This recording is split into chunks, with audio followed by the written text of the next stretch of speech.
WhatsApp guys, welcome back to our channel house of ambitions.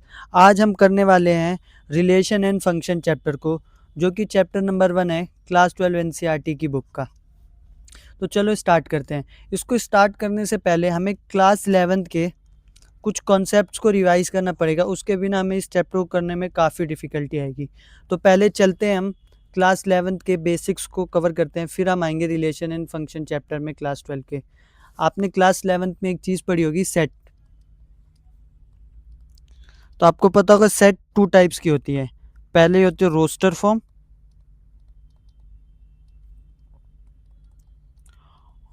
और दूसरी होती है सेट बिल्डर फॉर्म।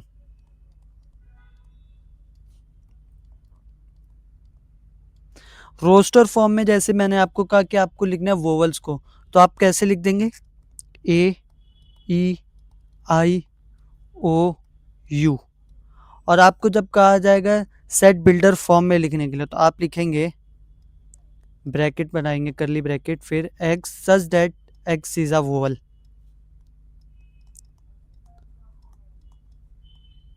यही आपका through out the chapter set builder form use होता है, तो आपको इसको बिल्कुल ध्यान से समझना है। इसके बाद आता है एक कॉन्सेप्ट कार्टेशियन प्रोडक्ट का।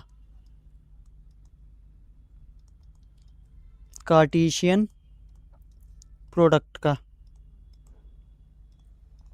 कार्टेशियन प्रोडक्ट होता है किसी भी दो आपने एलिमेंट्स का, मान लीजिए कोई ए एलिमेंट आपके पास जिसके अंदर एलिमेंट्स है 1 2 3, और कोई बी एलिमेंट है आपके पास जिसके अंदर एलिमेंट है 5,6।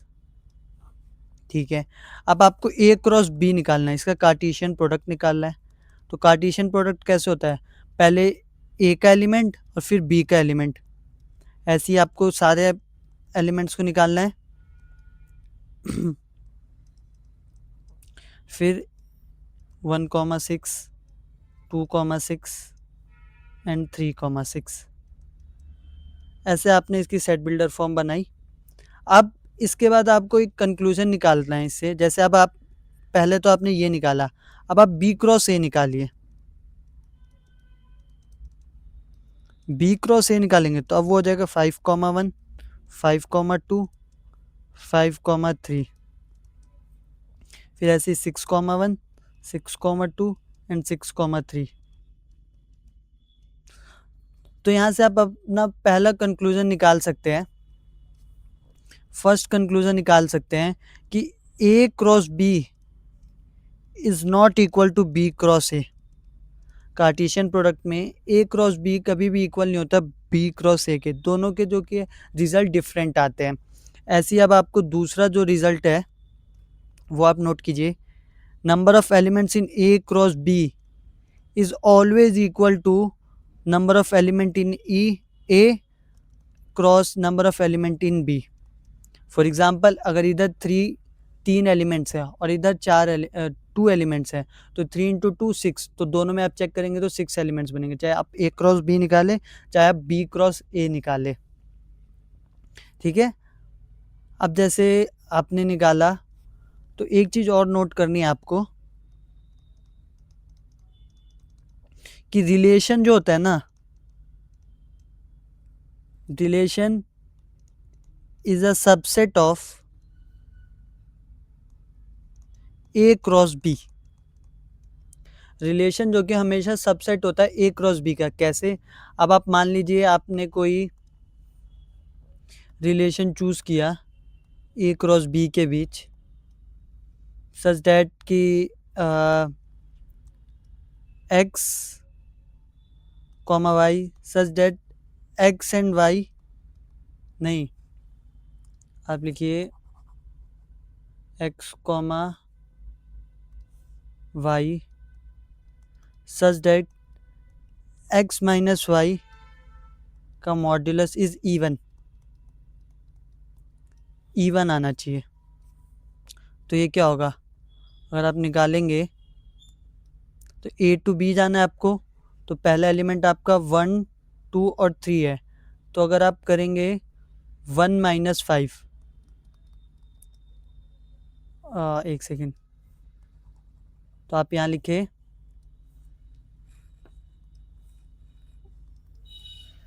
1,5 लिखेंगे आप, फिर लिखेंगे आप 1,6 तो नहीं होगा इवन, फिर आप लिखेंगे 2,6,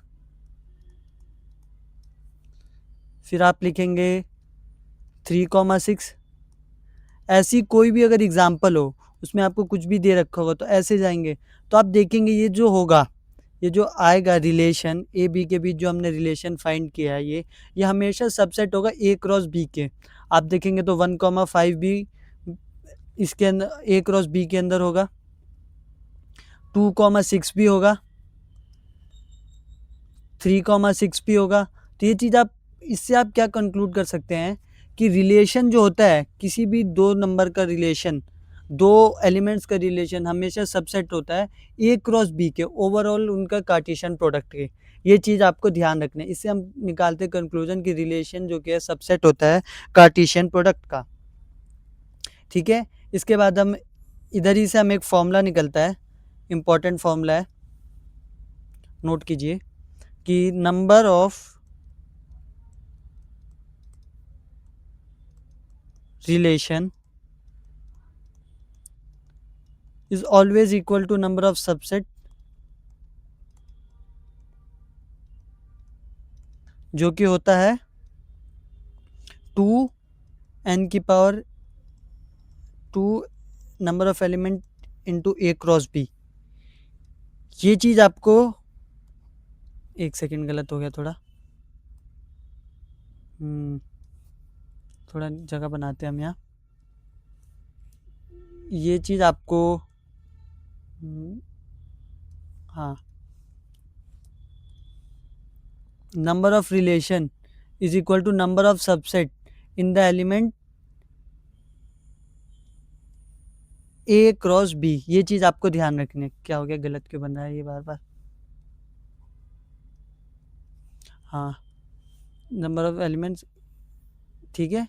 तो ये चीज़ आपको ध्यान रखनी है, क्योंकि नंबर ऑफ सबसेट, क्योंकि रिलेशन आपको पता चल गया सबसेट होता है किसका, Cartesian product A cross B का, और ए क्रॉस बी का तो नंबर ऑफ सबसेट का भी फॉर्मूला प्लस लगा सकते हैं 2 की पावर m क्रॉस n, उससे भी आपका आ जाएगा।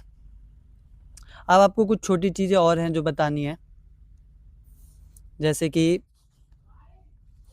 यहाँ पे आइए, डोमेन क्या होता है, रेंज क्या होता है, और कोडोमेन क्या होता है।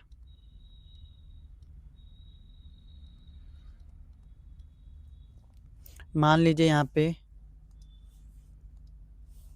कोई ये डायग्राम बनाता हूँ मैं, 1 2 3, यहाँ ए बी सी, ठीक है। तो 1 ए की तरफ जा रहा है, 2 भी ए की तरफ जा रहा है, 3 जा रहा है बी की तरफ, ऐसे। तो ये जो फर्स्ट एलिमेंट है ना, ये इसे हम कहते हैं डोमेन। फर्स्ट एलिमेंट को हम क्या कहते हैं, डोमेन। रेंज जो क्या है ना, रेंज कहते हैं जिस जो एलिमेंट्स के पास इमेज बन रही है, ठीक है। सेकंड एलिमेंट में जिसके ऊपर इमेज बन रही है उन पॉइंट्स को हम कहते हैं रेंज, जैसे कि ए कॉमा बी, ए और बी पे बन रही है। और कोडोमेन हम कहते हैं एंटायर सेकंड एलिमेंट को, पूरे सेकंड एलिमेंट को हम कहते हैं कोडोमेन। तो यहाँ से आपको समझ आ गया होगा कि डोमेन क्या होता है, कोडोमेन क्या होता है। इसके बाद अब हमने मोस्टली चीज़ें कवर कर ली हैं जो क्लास 11th के आपको नीड थी। इसके बाद हम स्टार्ट करते हैं अपना मेन टॉपिक कि रिलेशन क्या होता है। तो रिलेशन मैंने बता दिया, किसी भी दो एलिमेंट्स के बीच का रिश्ते को हम रिलेशन कहते हैं। रिलेशन का फॉर्मूला बता दिया मैंने आपको, 2 की power number of elements in A cross B, ठीक है। चल के थोड़ा थ्योरी पढ़ लेते हैं इसकी। व्हाट इज़, हाँ ये रहा, what is relation. A relation R from set A to B is a subset of, subset होता है कार्टेशियन प्रोडक्ट का, जो मैंने अभी आपको बताया, सबसेट ऑफ कार्टेशियन प्रोडक्ट का सबसेट होता है relation. It establish connection between elements of two sets based on specific criteria. दो सेट्स के बीच ये रिलेशन क्रिएट करता है, उसे हम कहते हैं रिलेशन। कंसिडर करिए एक example, relation A is the brother of B which relates student of class 12 set A to student of class B set B. This creates ordered pair showing a familial connection. दो जैसे एक is the brother of B, एक ये relation है, वो relate कर रहा है कि क्लास 12 सेट ए है और क्लास 11 सेट बी है, उस तरीके से आपने इसने एक रिलेशन क्रिएट किया। ठीक है, अब हम आगे चलते हैं। Types of relation. तो पहला टाइप्स ऑफ रिलेशन क्या, एम्प्टी रिलेशन, कोई भी इसमें एलिमेंट नहीं होता। ए क्रॉस बी इक्वल टू 5 होता है, अनइक्वल क्यों कर दिया मैंने, इक्वल टू 5 आता है। ठीक है, तो ए क्रॉस बी इक्वल टू 5 आता है, इसका कोई भी इसमें सेट नहीं बनता है। For example, meaning the remaining no ordered pairs A B, A minus B जो कि 10 होना चाहिए। ठीक है, मान लीजिए कोई एक ए एलिमेंट ये है और उसके बाद बी एलिमेंट मैंने आपको बताया था 5,6 है। ए माइनस बी, अगर आप कुछ भी कर ले 1 - 5 2 - 6 या कोई भी पेयर लगा ले, तो इनका जो कि है सब्ट्रैक्ट करने के बाद 10 तो नहीं आएगा, 10 तो नहीं आ सकता। आप खुद देखिए, अगर ए ये है, बी ये गिवन है, तो कभी 10 तो नहीं आ सकता। तो इससे हम ये कंक्लूड कर सकते हैं कि ये एम्प्टी रिलेशन है। यूनिवर्सल रिलेशन क्या है, every element is related to every other element, हर एलिमेंट जो कि रिलेट करता है हर दूसरे एलिमेंट से। ठीक है, ए क्रॉस ए ये होता है, क्या होता है, ये हमारा यूनिवर्सल रिलेशन की रिलेशन जब ए क्रॉस ए हो। ठीक है, इसके बाद एक रिलेशन होता है आइडेंटिटी रिलेशन और एक होता है रिफ्लेक्सिव रिलेशन। उसके बाद तो आपको 3 इंपॉर्टेंट है, बट एक जो एक्स्ट्रा ही आइडेंटिटी रिलेशन होता है। आइडेंटिटी रिलेशन में जितने भी एलिमेंट्स होते हैं ना, वो सिर्फ अपने ही एलिमेंट्स के, अपने ही पेयर के साथ मैप अप होते हैं। जैसे 1 2 3 1 2 3, तो 1 से 1 2 से 2 3 3, ये ओनली, ये वर्ड ध्यान रखना, ओनली अपने ही पेयर के साथ जो कि है मैप अप होते हैं। ठीक है, इसे कहते हैं हम आइडेंटिटी रिलेशन। प्रॉपर्टीज़, ये तीनों इंपॉर्टेंट है, properties, reflexive property, symmetric property, और ये अब हम इसे पढ़ते हैं। Relation can exhibit specific properties that help us classify and understand their behavior. These three fundamental properties are crucial for identifying special types of relation. ठीक है, reflexive property, इसकी आपको बस definition याद करनी है कि AA belongs to R for all A belongs to A। ठीक है, ये होती है रिफ्लेक्सिव की, कि अगर A, A बिलोंग करना चाहिए R से। ठीक है, सिमेट्रिक की होती है कि if A B belongs to R करता है, देन बी ए भी बिलोंग करना चाहिए आर से। इज मैरिड टू रिलेशन, अगर ए मैरिड टू बी है तो बी भी मैरिड टू ए होना चाहिए, इसमें ये है। ट्रांजिटिव, ये थोड़ा बच्चों को कंफ्यूजिंग लगता है, बट मैं आपको अभी समझाता हूँ। अगर ए बी जो कि रिलेशन बिलोंग करता है आर से, तो बी सी भी बिलोंग करना चाहिए, और ए बी और बी सी अगर बिलोंग करता है आर से, तो ए सी भी बिलोंग करना चाहिए। समझ गए? इसको मैं अभी आपको एग्जांपल के थ्रू बताऊंगा तो आपको समझ आएगा ज़्यादा। तो चलो आपको मैं कुछ एग्जांपल करा देता हूँ जिससे आपको समझ आएगा। तो पहले मैं आपको कुछ छोटे छोटे फॉर्मूला लिखवा देता हूँ जो आपके CUET में काफ़ी काम आएंगे। ठीक है, हाँ यहाँ पे थोड़ा सा ऊपर हो जा भाई। हाँ ठीक है, पहला है, आप लिखिए number of reflexive function, number of reflexive function. अगर आपसे क्वेश्चन आ गया नंबर ऑफ रिफ्लेक्सिव फंक्शन, क्यों लिख रहा हूँ मैं,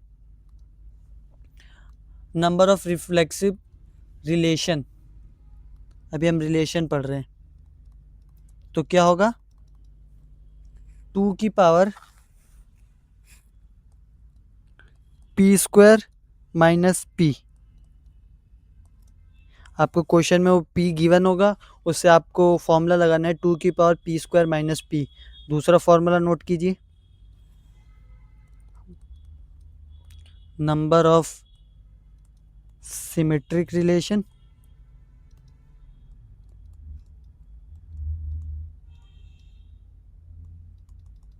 ये होता है 2 की पावर p प्लस 1/2, जिसमें आपको क्वेश्चन में p गिवन होगा, आपको बस रिलेशन फाइंड करना होगा।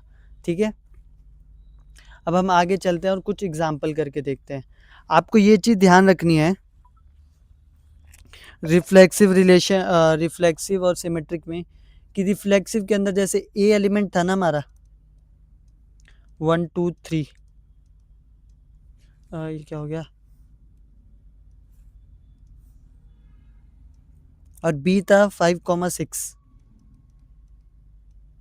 तो जब कभी भी एलिमेंट बनेगा ना ए क्रॉस बी, तो जितने भी है ना सबका जो कि आइडेंटिटी मिलनी चाहिए। जैसे ए का अगर हम बनाना है तो 1,1 भी मिलना चाहिए, 2,2 भी मिलना चाहिए, 3,3 भी मिलना चाहिए। अगर 1,1 और 2,2 तो हुआ, लेकिन अगर 3,3 नहीं हुआ तो ये रिलेशन जो कि रिफ्लेक्सिव नहीं होगा। सिमेट्रिक में भी ऐसी, अगर 1,2 बिलोंग कर रहा है तो 2,1 बिलोंग करना चाहिए, और सारे एग्जाम्पल के लिए ऐसा होना चाहिए। ठीक है, तो अब हम कुछ क्वेश्चंस करते हैं प्रैक्टिस। एक सेकेंड, हाँ इसको ऊपर करते हैं, इधर करते हैं। अब हमें फाइंड करना है क्वेश्चन, लिखते एक सेकेंड, कहाँ गया पेन, रेड पेन। क्वेश्चन कि हमें फाइंड करना है whether each of the following relation are reflexive है कि नहीं, सिमेट्रिक है कि नहीं, और ट्रांजिटिव है कि नहीं। ठीक है, तो पहला पार्ट है कि रिलेशन दे रखा है, सेट ए है कोई जिसके अंदर 1 2 3 13 14 ये है। ठीक है, इसमें आपको चेक करना है रिलेशन रिलेशन जो है हमारा, अब सारे जितने भी रिलेशन होंगे ना हम ए टू ए करेंगे सॉल्व। ठीक है, जितने भी रिलेशन होंगे हम ए टू ए सॉल्व करेंगे। तो पहले हमें चेक करना है, इसमें क्या चेक करना है, रिफ्लेक्सिव। पहला हमें चेक करना है इसमें reflexive relation. Reflexive relation given क्या है वो तो मैंने लिखा नहीं।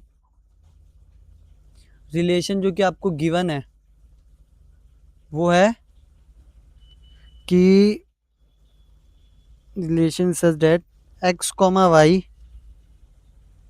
सच दैट 3x माइनस वाई जो कि इक्वल टू 0 होगा। ठीक है, तो इससे क्या सेट क्या बनेगा आपका, अगर सेट काफ़ी बड़ा हो तब तो बनाने की ज़रूरत नहीं है, लेकिन ये छोटा ही सेट होगा। ठीक है, तो यहाँ आप 1 देंगे और यहाँ 3 देंगे, 1,3 तो 0 आएगा। यहाँ आप अगर 2 देंगे और वहाँ 2,6 हो जाएगा तो ये 0 हो जाएगा। इसके बाद 3,9 और इसके बाद 4,12। अब हम 5 नहीं दे सकते क्योंकि 15 नहीं आता है इसमें। ठीक है, यहाँ 15 होना चाहिए तभी 0 होगा ना। तो ये आपका सेट बन गया। ठीक है, ये सेट बन गया। तो अब इसमें आपको चेक करना है रिफ्लेक्सिव है कि नहीं, सिमेट्रिक है कि नहीं, और ट्रांजिटिव है कि नहीं। तो सबसे पहले चेक कीजिए रिफ्लेक्सिव।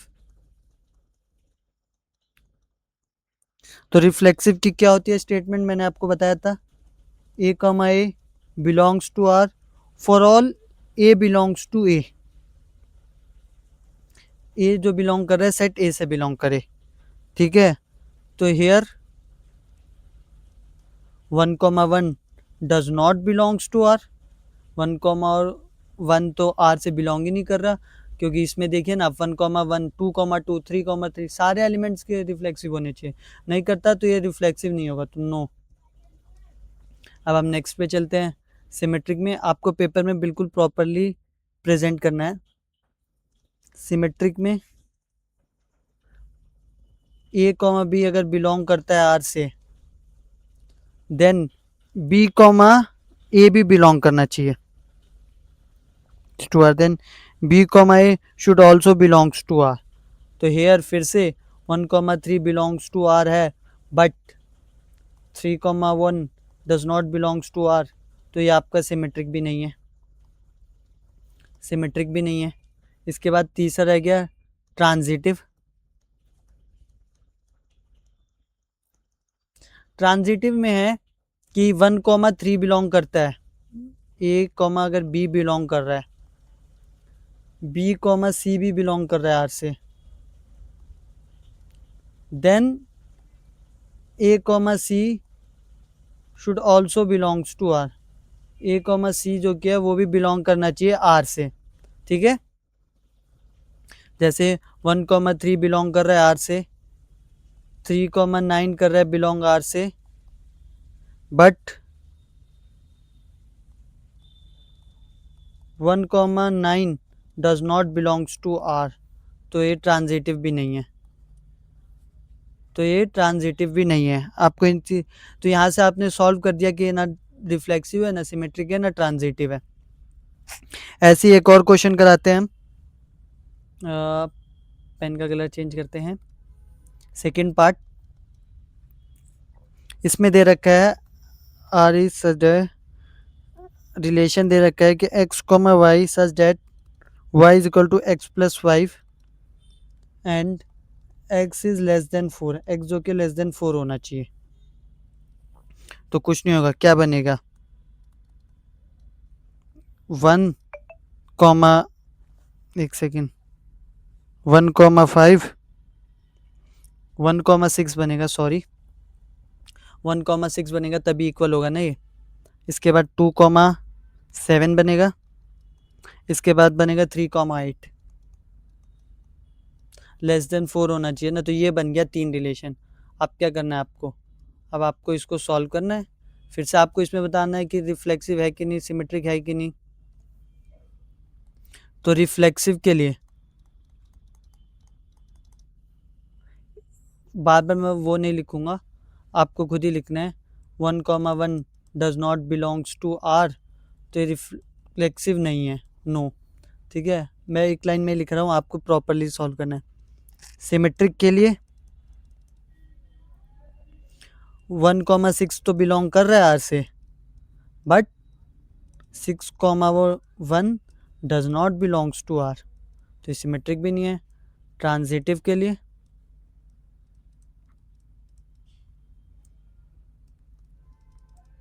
1,6 तो कर रहा है बिलोंग, बट 6,6 का कोई थर्ड एलिमेंट नहीं मिल रहा। जैसे 1,6 तो है, बट बी सी तो नहीं है, ए कॉमा बी तो है, बट बी कॉमा सी तो नहीं है ना, यहाँ पे 6 नहीं है जिसके साथ हम पुट करेंगे। तो ये इसमें बहुत इंपॉर्टेंट पॉइंट है, इसको सेव कर लीजिए। अब ऐसी 2, 7 है, बट 7 के लिए अगला एलिमेंट तो है नहीं। जैसे अगर 1,6 होता और यहाँ पे 6,8 होता, तब आप फाइंड कर देना कि 1,8 है कि नहीं, बट अभी तो इसमें कोई केस ही नहीं है। तो ये बाय डिफ़ॉल्ट क्वेश्चन में अगर गिवन ही नहीं है आपको कि 6 एक ही एलिमेंट गिवन है, बाकी एलिमेंट गिवन नहीं है, तो ये यस ट्रांजिटिव हो जाएगा। क्यों? क्योंकि क्वेश्चन में गिवन नहीं है। 6 का अगर नेक्स्ट एलिमेंट गिवन होगा तभी तो आप कंपेयर करके बताएंगे। ये बहुत इंपॉर्टेंट पॉइंट है, काफ़ी बच्चे कंफ्यूज होते हैं। अगर उसके कोई भी एलिमेंट गिवन नहीं हो, ए कॉमा बी गिवन हो, but B comma C given ही ना हो, तो आप ए कॉमा सी को कंपेयर कहाँ से करेंगे? कंपेयर करने के लिए तो आपको ये गिवन होना चाहिए, तो ये गिवन नहीं है, तो ये बाय डिफ़ॉल्ट क्या हो जाएगा? ट्रांजिटिव हो जाएगा। आई होप आपको ये समझ आया होगा। तो हमने ये एक और क्वेश्चन कर लिया, उसके बाद हम चलते हैं नेक्स्ट क्वेश्चन पे। ठीक है, रिलेशन ऊपर चलिए। क्वेश्चन थर्ड, इसमें है R such that x comma y such that x minus y जो कि इज एन इंटीजर।